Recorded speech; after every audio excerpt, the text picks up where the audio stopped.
오늘 본문은 하나님의 궤에 관련된 말씀입니다. 하나님의 궤는 언약궤 혹은 증거궤, 법궤라고도 부르는데, 혹시 헐리우드 영화 중에 인디아나 존스라는 영화를 보신 분이 계십니까? 오래전 한 30년 더 된 것 같습니다. 그 영화의 시리즈 중 첫 번째가 바로 레이더스, 추적자라는 뜻인데, 부제가 법궤를 찾아서라는 부제가 있는 영화입니다. 그 영화가 바로 오늘 본문에 나오는 이 법궤를 소재로 만든 영화가 바로 레이더스라는 그런 영화가 있었습니다. 법궤를 성경에 찾아보면 출애굽기 25장에 보면 조각목, 즉 아카시아 나무로 만들고 금박을 입혔습니다. 길이는 2규빗 반, 한 규빗이 45cm이기 때문에 2.5를 곱하면 112.5cm, 또 너비와 높이는 한 규빗 반이기 때문에 67.5cm 각각, 그야말로 이 강대상 아래에 있는 헌금대 크기의 작고 아담한 사이즈의 그러한 상자, 직육면체의 상자라고 보시면 될 것입니다. 이스라엘 역사상 법궤는 매우 중요한 신학적 의미가 있습니다. 법궤의 핵심은 하나님의 임재라고 할 수 있습니다. 오늘 이 시간에도 찬송을 통해서 하나님이 임재하시고, 말씀을 통해서 하나님 임재하시고, 기도를 통해서 하나님의 임재를 경험하는 우리 모두가 되기를 바랍니다. 근데 안타까운 것은 이 법궤를 전투에서 빼앗기고 홈리와 비느하스도 전사당하고 수많은 군사들이 죽게 되는 가장 이스라엘 사건, 이스라엘 역사상 참 안타까운 사건이 벌어지고 말았던 것입니다. 그 핵심이 무엇 때문입니까? 사무엘상 4장을 같이 한번 읽어볼까요? 또 이르기를 하나님의 궤를 빼앗겼으므로 영광이 이스라엘에서 떠났다 하였더라. 히브리어로 이가봇이라고 하는 것은 영광이 없다라는 뜻입니다. 하나님의 영광이 이스라엘에서 떠났다라고 하는 뜻인데, 하나님의 영광이 왜 떠났습니까? 홈리와 비느하스가 얼마나 악한 짓을 많이 했습니까? 성전 예물을 도적질하고, 또한 성전에서 수종드는 여인과 동침하는 나쁜 짓을 했습니다. 그럼에도 하나님께 회개하지 않다가 큰 심판을 받은 것이 바로 영광이 떠났다. 한번 해봅시다. 이가봇, 이카봇. 이는 없다는 뜻이고, 카봇은 영광입니다. 영광이 없다, 영광이 떠났다라고 하는 가장 참 이스라엘 역사상 부끄러운 역사가 되고 말았습니다. 오늘 저는 이 홈리와 비느하스를 통해서 반면교사를 삼기를 원합니다. 반면교사가 무엇입니까? 다른 사람이나 사물의 부정적인 측면에서 가르침을 얻는다라고 하는 뜻입니다. 다른 사람의 잘못된 모습을 보면서 나는 저렇게 하지 말아야지, 자, 그런 마음으로 오늘 이 성경을 같이 묵상할 수 있게 되길 바랍니다. 먼저 오늘 본문의 배경을 살펴볼 필요가 있는데, 본문 1절과 2절을 우리말 성경으로 한번 쭉 읽어보실까요? 여러분들 한번 읽어주시면 고맙겠습니다. 사무엘이 하는 말은 모든 이스라엘이 귀 기울여 들었습니다. 그 무렵 이스라엘 백성들이 블레셋 사람들과 싸우러 나갔습니다. 이스라엘 사람들은 에벤에셀에 진을 쳤고 블레셋 사람들은 아벡에 진을 쳤습니다. 블레셋 사람들은 이스라엘에 대항하기 위해 전열을 가다듬었습니다. 이 전쟁에서 이스라엘은 블레셋 사람들에게 패했고 그 싸움터에서 죽은 군사가 약 4천 명 정도 됐습니다. 됐습니다. 이렇게 4천 명이 희생되고 큰 패전을 했다면 그 자리에 엎드려 회개하고 우리가 무엇이 잘못되었는가 반성해야 되는데, 우리가 진 것은 법궤가 없어서 졌다. 법궤, 하나님이 없어서 졌다. 하나님의 임재의 상징인 이 법궤를 가지고 오면 우리는 승리한다라고 오만한 모습, 회개하지 않고 교만한 모습 때문에 오늘 이와 같은 더 큰 재앙이 찾아오는 것입니다. 오늘 이 말씀을 통해서 등장인물을 통하여 우리는 반면 교사를 삼을 수 있게 되기를 바랍니다. 먼저 첫 번째로 이스라엘 지도자들은 하나님께 겸손히 회개하지 않고 오히려 교만하고 하나님을 수단으로 이용했다라고 하는 것입니다. 3절을 한번 읽어주시기 바랍니다. 3절입니다. 백성이 진영으로 돌아오매 이스라엘 장로들이 이르되 여호와께서 어찌하여 우리에게 오늘 블레셋 사람들 앞에 패하게 하셨는고 여호와의 언약궤를 실로에서 우리에게로 가져다가 우리 중에 있게 하여 그것으로 우리를 우리 원수들의 손에서 구원하게 하자 하니. 안타깝게도 이스라엘 장로들은 전쟁에 패배했을 때 그 자리에서 우리가 뭐가 부족한가 자성하고 회개했으면 더 큰 심판은 오지 않았을 것입니다. 그런데 오히려 하나님의 궤가 없었기 때문이다라고 오만한 자세로 궤만 오면 다 된다, 하나님의 법궤만 가지고 오면 된다라고 착각했습니다. 여호와의 언약궤가 중요한 것이 아니라 하나님의 임재가 더 중요한 줄로 믿으시기 바랍니다. 만약에 하나님의 임재가 없다면 아무리 금박을 입히고 아무리 귀한 법궤라고 할지라도 그냥 상자에 지나지 않는 것입니다. 눈에 보이는 현상보다 눈에 보이지 않는 본질이 중요합니다.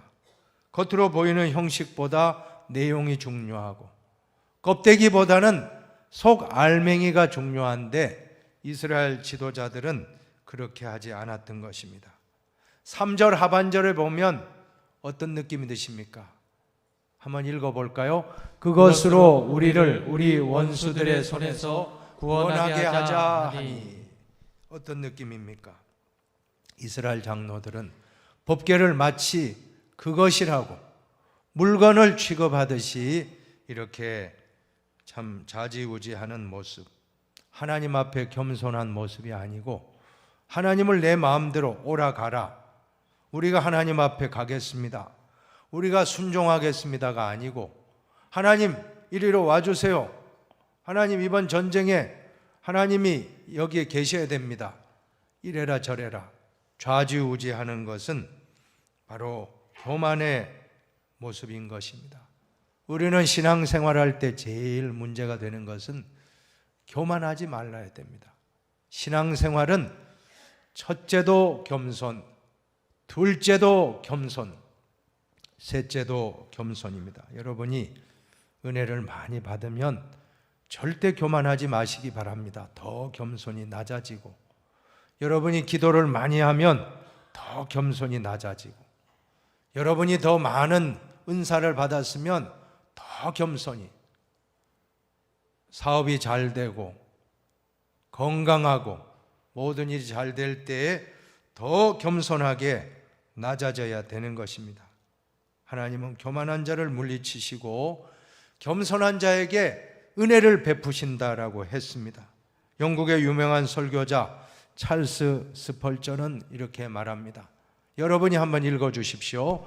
하나님은 다른 죄는 손가락으로 다루시지만 교만 죄는 팔을 걷어붙이고 다루신다. 모든 죄 하나님이 손가락으로 징벌한다면 교만 죄는 하나님이 손을 걷어붙이고 크게 책망하겠다라고 그런 말인 것입니다. 오늘 이 시간 우리는 어떤 일이 있어도 교만하지 맙시다. 왜 교만하면 안 됩니까? 사탄이 왜 사탄이 되었는가? 사탄은 본래 하나님을 천국에서 수종드는 천사였는데 하나님과 같아지려고 하다가 쫓겨났다고 성경이 기록합니다. 이사야 14장에 보면 내가 구름 꼭대기 위로 올라가서 가장 높으신 분과 같아지겠다. 그러나 결국엔 너는 저 아래 무덤으로 구덩이의 맨 밑에까지 내려가고 있구나. 하나님을 섬기던 천사가 하나님과 같아지려고 하다가 쫓겨난 것이 바로 사탄입니다. 사탄은 교만입니다. 성령은 겸손입니다. 사탄이 임재하면 교만이 오고 성령이 오시면 겸손하게 될 줄로 믿습니다. 우리는 어떤 일이 있어도 교만하지 말고, 교만하면 사탄이 역사합니다. 겸손하면 하나님이 역사하십니다. 저는 오늘 본문을 보면서 이스라엘 지도자들의 생각이 왜 잘못되었는가 한번 상상을 해보았습니다. 지금 보시면 이스라엘 장로들은 언약궤를 마치 부적처럼 무속신앙에 부적을 붙이듯이 부적만 붙이면 우리 집에 재앙은 없고 복이 임한다. 마치 그런 식으로 하나님의 언약궤만 우리 가정에 있으면 우리는 다 이제는 잘 먹고 잘 산다 하는 그러한 모습이 아닌가. 여러분, 무속신앙의 치명적인 약점은 십자가의 희생이 없다는 것입니다. 복음의 핵심은 십자가인데 여러분 앞에 강대상에 우리 기독교의 핵심은 십자가인데 십자가를 부인하고 복만 받겠다라고 하면 어떻게 되겠습니까? 무속신앙은 기복적입니다. 오직 나만 복 받으면 된다. 우리 가정만 잘 되면 된다. 다 이것은 비윤리적이고 반사회적이고 반신앙적입니다. 참된 신앙은 그런 것이 아닙니다. 왜 우리가 무속신앙을 경계해야 됩니까? 무속신앙의 맹점이 무엇이라고 할 수 있습니까? 여러분이 한번 읽어 주십시오. 하나님께 영광 돌리는 사상이 없습니다. 남을 위한 이타적인 희생과 섬김도 없습니다. 오직 나만 복 받으면 된다. 부적 붙이는 거와 뭐가 다르겠습니까? 무속신앙은 하나님이 부적이 되는 거예요. 하나님의 수단이 되고 하나님이 목적이 되고 하나님이 우리의 삶의 최상이 되어야 되는데 하나님은 그 다음이고 내가 잘 먹고 잘 살고 내 사업이 잘 되는데 하나님을 이용하고 내가 복 받는데 하나님을 내가 이용하겠다. 자, 이러한 자세는 바른 신앙은 아닌 줄로 믿습니다. 물론 초신자 때는 우리가 하나님이 그렇게 해주세요. 처음 예수 믿을 때는 하나님 복을 많이 주십니다. 큰 기적도 체험하게. 그러나 우리가 언제나 하나님께 그러한 자세로만 신앙생활을 한다면 바른 신앙은 아닙니다. 우리가 예수를 믿으면 믿을수록 점점 더 우리가 가진 물질, 우리가 가진 건강, 우리가 가지고 있는 모든 달란트, 은사, 명예, 학식, 자, 시간, 이러한 것들을 하나님의 영광을 위해서 사용하자. 하나님을 영화롭게 하기 위해서 내가 사용하고 이웃을 섬기기 위해서 내가 쓰겠다. 자, 이러한 신앙이 올바른 신앙인 줄로 믿습니다. 그런데 하나님을 수단으로 삼으면 하나님을 이용하여 내가 돈 벌고 명예 얻고 복 받는데 하나님을 쓰겠다. 그럼 그때부터는 하나님은 수단이 된 것입니다. 사랑하는 여러분, 하나님은 수단이 아니시고 목적이 되십니다. 하나님을 이용하지 말고 잘 하나님을 목적으로 섬기는 저와 여러분이 되기를 축원합니다. 자, 두 번째로 홈리와 비느하스는 중요한 일을 앞두고 기도하지 않고 인간적으로 결정했다는 것입니다. 4절도 한번 읽어주시면 고맙겠습니다. 한번 여러분이 같이 한번 읽어주십시오. 그래서 그들은 사람들을 실로에 보냈고 그 사람들은 그룹들 사이에 계신 전능하신 여호와의 언약궤를 갖고 돌아왔습니다. 엘리의 두 아들 홈니와 비느하스도 하나님의 언약궤와 함께 그곳에 왔습니다. 이렇게 중요한 결정을 하는데 홈니와 비느하스는 아무런 문제의식도 없고, 맞아, 우리가 법궤가 없었기 때문에 패배했어 라고 많은 사람들과 같은 생각을 가지고 기도해보지도 않고 다윗과 같이 올라갈까요 내려갈까요 할까요 말까요 물어봐야 되는데, 하나님께 묻지 않고 그냥 인기 위주로 모든 사람들이 하는 방향으로 다 그대로 진행하고 있는 걸 볼 수가 있습니다. 사랑하는 여러분, 지도자에게 가장 중요한 덕목은 지혜인 줄로 믿습니다. 지혜를 얻어야 되겠습니다. 너희 중에 누가 지혜가 부족하거든 모든 사람에게 후히 주시고 꾸짖지 아니하시는 하나님께 구하라. 그리하면 주시리라. 하나님께 기도하여 하나님이 하라고 하는 뜻을 알고 움직이게 되기를 바랍니다. 그러나 홈니와 비느하스는 영적으로 어두웠습니다. 기도하지 않고 육의 사람, 잘못된 그러한 사람들이었기 때문에 기도하지 않자 모든 것이 흐려지고 말았던 것입니다. 인천 상륙작전을 성공했던 메가더 장군은 말하기를, 작전에 실패한 지휘관은 용서받을 수 있으나 경계에 실패한 지휘관은 용서받지 못한다라고 했습니다. 전쟁터에서 경계병이 경계를 잘못 서서 소대원, 중대원, 대대원이 큰 피해를 입을 수 있다는 것입니다. 그래서 전시에 경계병이 잠자다가 발각되면 군사재판에 회부될 만큼 중벌을 받게 되는 것입니다. 왜냐하면 다 잠잘지라도 경계병만큼은 깨어 있어야 하기 때문입니다. 우리 가정의 영적인 경계병이 누구입니까? 우리 교회의 영적인 경계병이 누구입니까? 우리 대한민국의 영적인 경계병이 누구이십니까? 기도하는 한 사람입니다.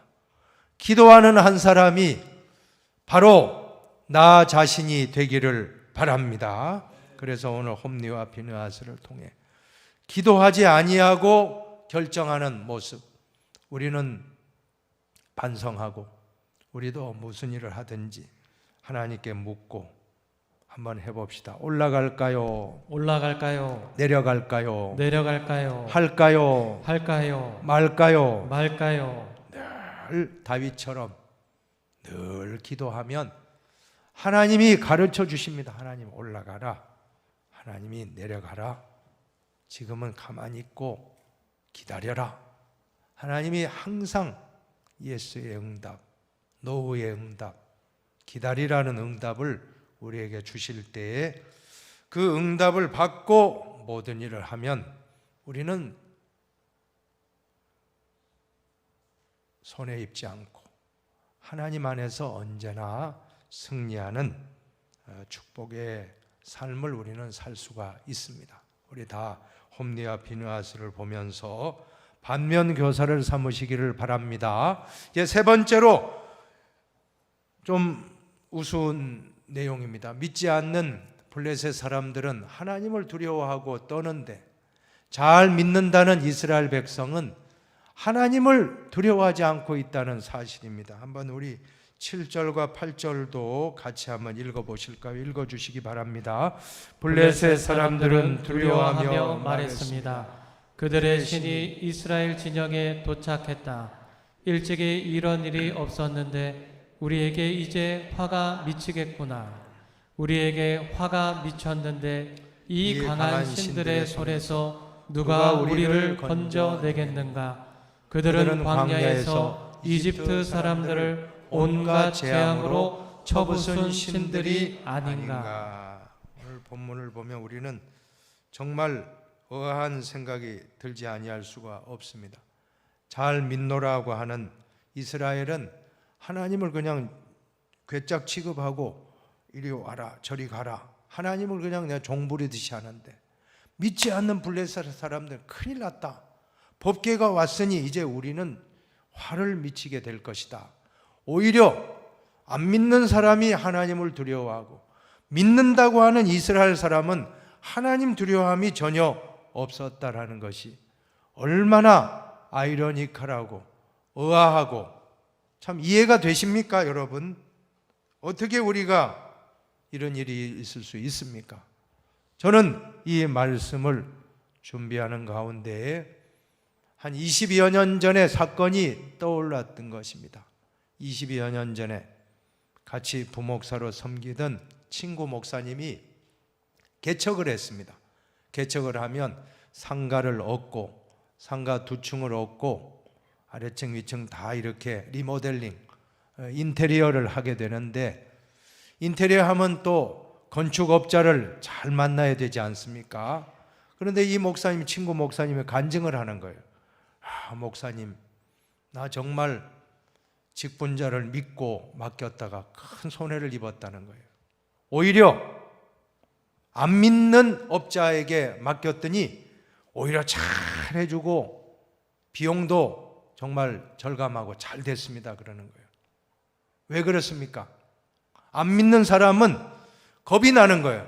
내가 성전을 인테리어 하다가 잘못하고 내가 속이면 하나님 나 벌 내린다 하는 이 두려움이 있다는 거예요. 그러나 직분을 맡았던 중직자가 그것을 이렇게 맡아가지고는 하나님 두려워한 거 모르고 목사님 그 개척교회 벼룩의 간을 빼먹는 거다, 유분수지. 아니 돈이 어디 있다고 거기서 또 뽑아내려고 그렇게 했다는 걸 제가 듣고는 이야, 이거 문제다. 오늘 하나님을 경외하는 것이 너무나도 우리 신앙인들 가운데 부족한 점이 아닌가라고 그 당시 생각하고 오늘 말씀을 준비하면서 그 생각이 떠올랐습니다. 여러분, 잠언 3장 7절을 같이 읽어보실까요? 스스로 지혜롭다 생각하지 말고 여호와를 두려워하며 섬기고 악에서 떠나거라. 여기에 두려워한다, 여호와를 두려워한다 하는 것은 경외한다는 것입니다. 개역 성경, 개역 개정판에는 경외한다, 히브리어로는 야레, 단순한 공포심의 두려움이 아니라 너무 존경하고 너무 사랑하니까 두려움이 올 만큼 마음이 드는데 이것을 경외심이라고 합니다. 공경할 경자에다 두려워할 외자입니다. 경외심. 오늘 우리 믿는 신자들 가운데에 이 성전에 나올 때 하나님을 향한 두려워하는 마음이 없이 너무 우리가 쉽게 예수 믿는 건 아닌가. 하나님을 경외하는 마음을 우리 모두가 회복하고 돌아가시기를 바랍니다. 하나님을 두려워하지 않고 제멋대로 하다가 하나님을 이용하다가 어떤 결과가 나옵니까?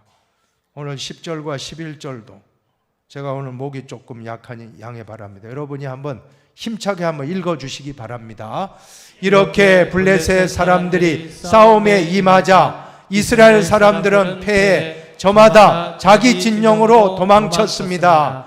이 싸움의 패배로 이스라엘은 3만 명의 군사를 잃고 말았습니다. 이때 하나님의 궤도 빼앗기고 엘리의 두 아들 홈니와 비느하스도 죽었습니다. 아멘. 만약에 4,000명이 희생됐을 때 그때라도 홈니와 비느하스로부터 이스라엘 지도자들과 모든 백성들이 미스바 광장에 엎드려 회개했듯이 우리가 잘못했습니다, 통해 잡아가면 아마 3만 명이 희생되는 일은 없었을 것입니다. 그런데 우리가 진 것은 법궤가 없어서 졌다라고 자만하고 교만하고 엉뚱하게 잘못된 행동을 하다가 더 큰 손실을 입고 막대한 사람들이 죽는 희생의 대가를 치르고 말았던 것입니다. 모든 것은 사필 규정입니다. 모든 것은 심은 대로 거두는 것이 하나님의 법칙입니다. 사랑하는 여러분, 악을 심으면 악을 거두고 선을 심으면 선을 거두고 사랑을 심으면 사랑을 거두고 미움을 심으면 미움을 거둡니다. 우리 자손들에게 유언을 남긴다라고 하면 심은 대로 거둔다는 유언을 남기시기를 바랍니다. 좋은 걸 심으면 반드시 좋은 것을 거두는데, 홈리와 비느하스는 악을 심었다가 자신들이 악을 거두고 말았던 것입니다. 오늘 다시 한번 정리합시다. 하나님은 어떤 분입니까? 하나님은 우리가 섬겨야 할 목적이시지 이용할 수단이 아니시라는 걸 기억하시기 바랍니다. 믿지 않는 사람들은 블레셋은 하나님을 두려워하고 벌벌 떨었는데, 오히려 믿는 이스라엘은 하나님을 쉽게 오라가라 물건 취급하듯 하다가 큰 어려움을 자초했습니다. 오늘 우리는 구원에 이르렀습니다. 우리는 이미 예수님 믿고 구원을 받았지만 이 구원을 이루어가는 과정은 더욱 하나님을 경외하는 마음으로 구원을 이루어 가시기를 바랍니다. 끝으로 빌립보 2장 12절을 읽고 마치겠습니다. 같이 읽습니다.